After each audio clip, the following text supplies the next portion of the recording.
We got 5 things that would make the M3 iMac way better. Let's talk about it.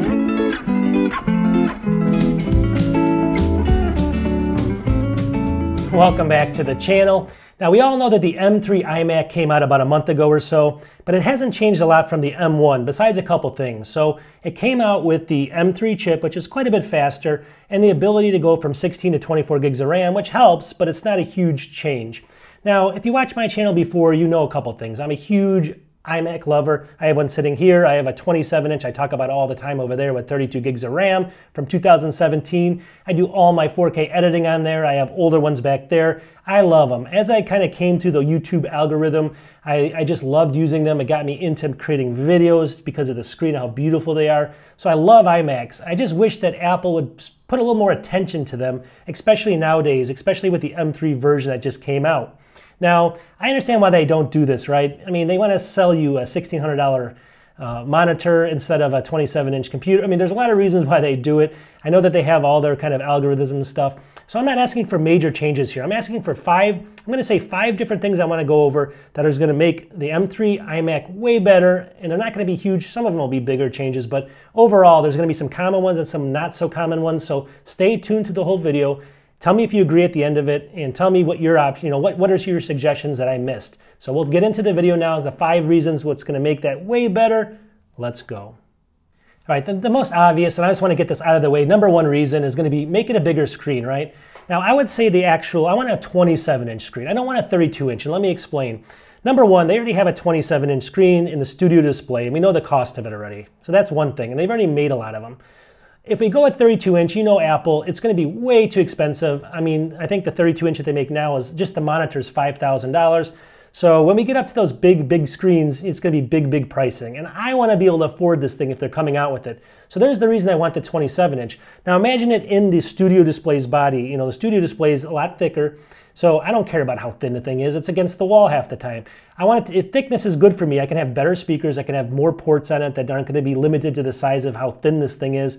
And you can put bigger chips in there, better thermals. So there's a lot of advantages to having it thicker. So I'm totally fine with just going with the housing that they have already. It looks good. There's no bezel. And there's a lot of huge advantages there, right? But I mean, we know, realistically that they may not go this direction because they have a lot of those studio displays to sell. And that's one of the caveats is, where's the pricing going to come out? And I thought about this for a second. Hear me out. So let's just say there's an M3 Mac Mini that comes out, just the base version. It hasn't come out yet, but it will.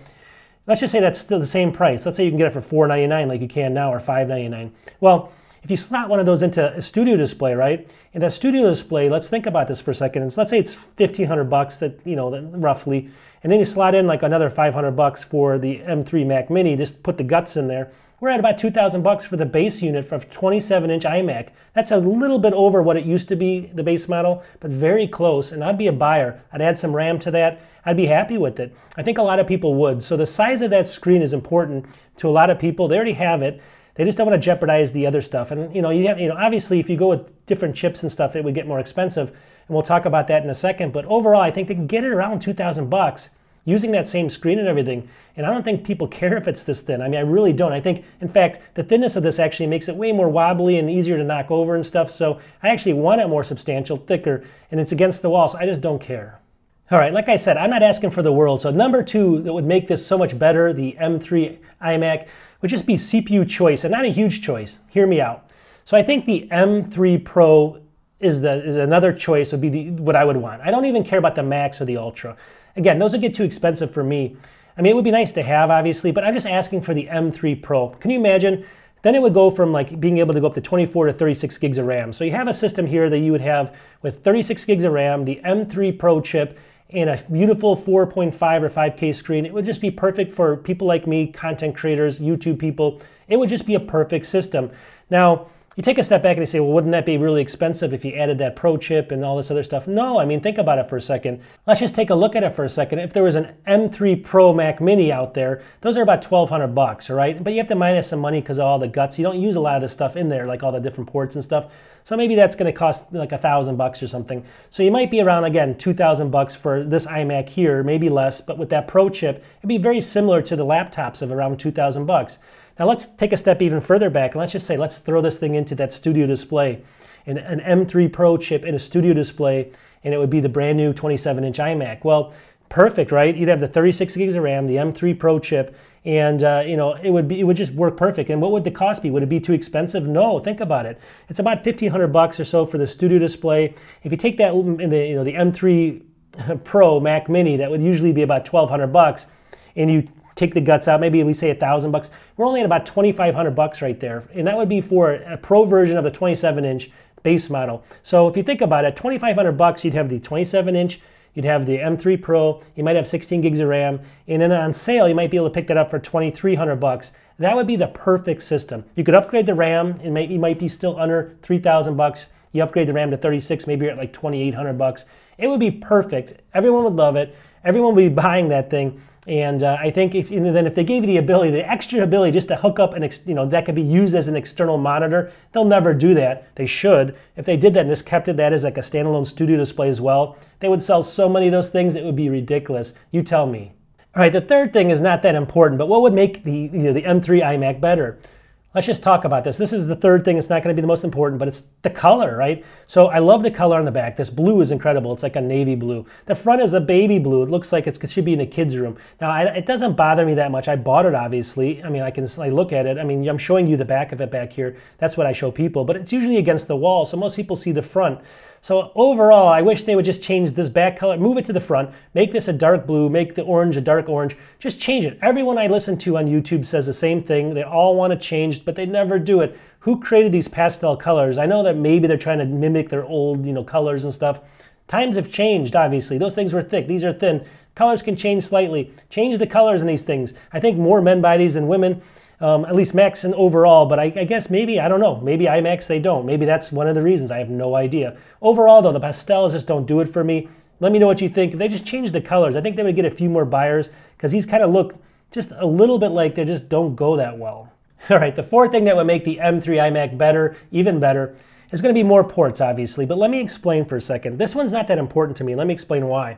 First of all, the ports, like I said, are good ports. They're 2 Thunderbolt. I have the low-end model, obviously, this one. I got the 2 Thunderbolt ports. Now I have a hub down here. This is a mini Subaru hub. I'll show some pictures of it, but you can check out, I have a video on this. It's called a mini Subaru hub for the iMac. But it basically, it makes a stand down here. It looks like a stand. It looks like it's basically, it's the same exact color. It almost looks like it's part of the iMac. On the right-hand side over here, you can't see it, but there's a bunch of ports, a bunch of USB-A, USB-C, and both sizes of the actual SD card reader.